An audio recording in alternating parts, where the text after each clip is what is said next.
Oh boy, boys and girls, I'm running late.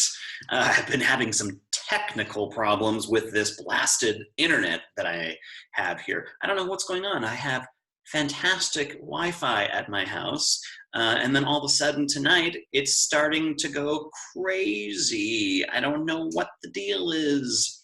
In fact, maybe it started a couple days ago, because I believe there were some students who told me that my video was freezing and doing all kinds of wacky things. But I don't know what's going on. It's just a bit crazy. So, sorry, I'm adjusting something over here. All right, come on now. Anywho, how's it going? How's it going? I'm trying to get the rest of the food out of my mouth. I don't want to have dry mouth tonight when I read to you. It's a great chapter, by the way. This is chapter 7. I just started reading a little tiny bit, so I don't really know what's going to happen, but it looks kind of interesting. I hope you enjoy it too. I hope that all of you have, I don't know what happened to my face there. I don't want to do that. There we go. Have been having a good day, and that, Mr. Alvier, what are you doing? Should I do it this way? There, is that better? Sorry. I hope you've all been having a good day. I actually had a good day. I didn't really sleep well last night. I was up till all hours of the night. In fact, I didn't even go to bed till 4 o'clock in the morning. I know, it was weird. But I didn't lay in bed tossing and turning because I didn't want to disturb, my wife sleeping. I didn't want to make her get out of bed like I was. So I got out of bed and I went out to the family room, and I turned the TV on low, and I laid there with a blanket and Bo, and we cuddled, and I still couldn't go to sleep. So then I turned the TV up a little bit, and I really didn't mean to, but I found one of my favorite shows on Netflix, series that I'm watching called The Last Kingdom. And I kept watching and watching and watching and watching. And I just watched all the way from 1 o'clock in the morning till 4 o'clock in the morning. I couldn't stop. I know. I was like a kid with a gallon of ice cream. Okay, I guess you don't have to be a kid with a gallon of ice cream, because I've actually eaten a gallon of ice cream as an adult. I know, I didn't mean to. I just wanted to get all the chocolate pieces out, all the crunchy parts. And before I knew it, in fact, before I realized it, I had already eaten half of the ice cream with the chocolate pieces. And then there was all that melty stuff around the sides. So I just started taking scoops of the melted ice cream around the sides, leaving the center that was kind of a round ball of ice cream. And then I found some more chocolate pieces, and long story short, I ate the whole thing. I know, I should be ashamed of myself, but it was delicious. And I've done it more than once. Ice cream and me and Elsie's chocolate donuts. I just can't help myself. All right, The Miraculous Journey of Edward Tulane. Enough about this chubby teacher of yours. Oh, thank you. I appreciate that. Oh, you were talking to somebody else. Oh, okay. Some other time. Okay, here we go. This is chapter 7 of Miraculous Journey of Edward Tulane. We left off at the end of chapter 6. Edward was far below the ocean and face down in the mud, and he was afraid. Chapter 7. He told himself that certainly Abilene would come and find him. This, Edward thought, is much like waiting for Abilene to come home from school. I will pretend that I'm in the dining room of the house on Egypt Street, waiting for the little hand to move to the 3 and the big hand to land on the 12. If only I had my watch, then I would know for sure. But it doesn't matter. She will be here soon, very soon. Hours passed, and then days, and weeks, and months. Adeline did not come. Edward, for lack of anything better to do, began to think. He thought about the stars, and he remembered what they looked like from his bedroom window. What made them shine so brightly, he wondered, and were they still shining somewhere even though he could not see them? Never in my life, he thought, have I been farther away from the stars than I am now. He considered, too, the fate of the beautiful princess who had become a warthog. Why had she become a warthog? Because the ugly witch turned her into one. That's why. And then the rabbit thought about Pellegrina. He felt in some way that he could not explain to himself that she was responsible for what had happened to him. It was almost as if it was she and not the boys who had thrown Edward overboard. She was like the witch in the story. No, she was the witch in the story. True, she did not turn him into a warthog, but just the same, she was punishing him, although for what he could not say. On the 297th day of Edward's ordeal, a storm came.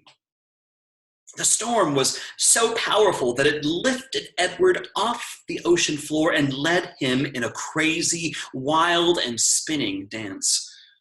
The water pummeled him and lifted him up and shoved him back down.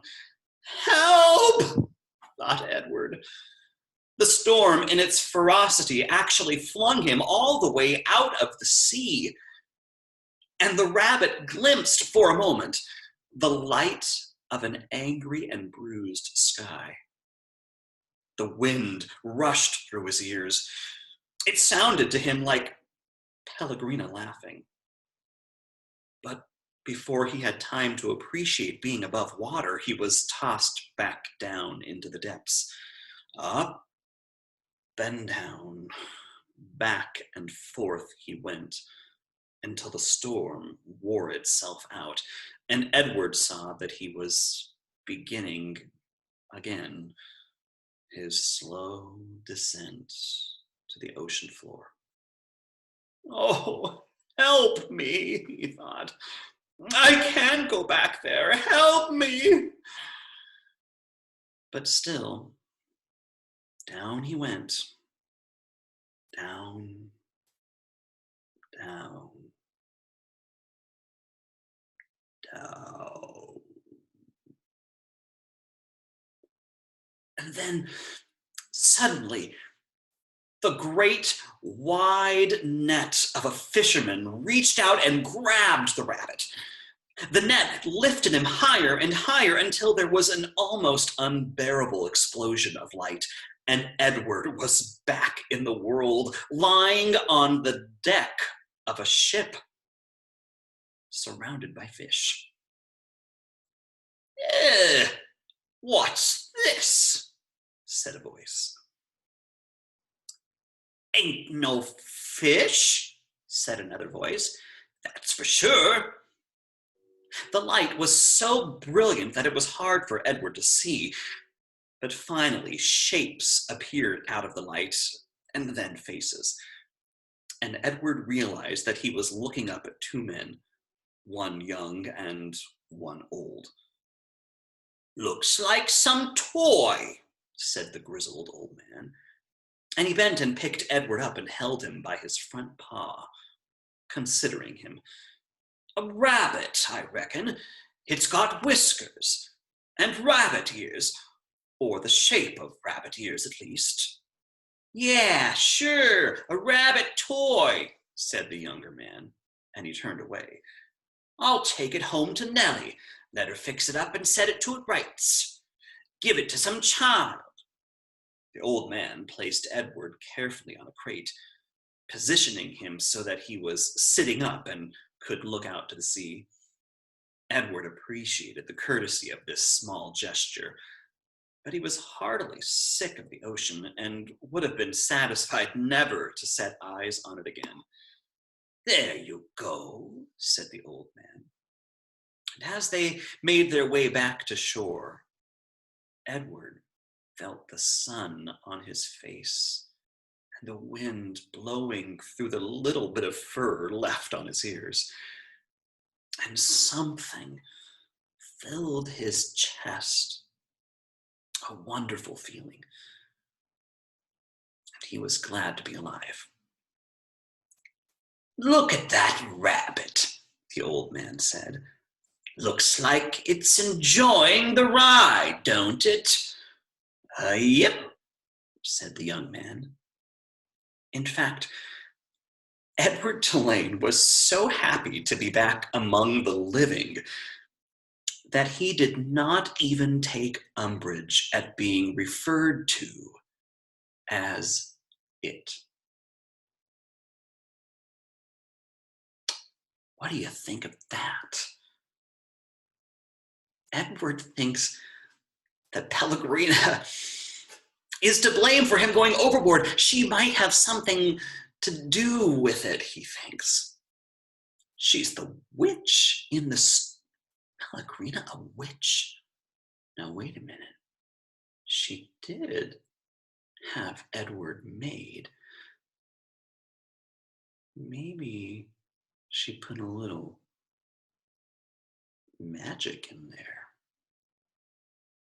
And what did you think about that sentence that said the wind was laughing, right? It said to Edward, it sounded like Pellegrina laughing. What kind of sentence is that? And in fact, there was another sentence that was just like it. Let me see if I can find it.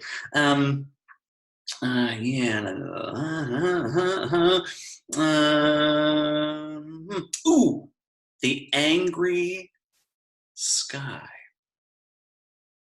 The wind laughing.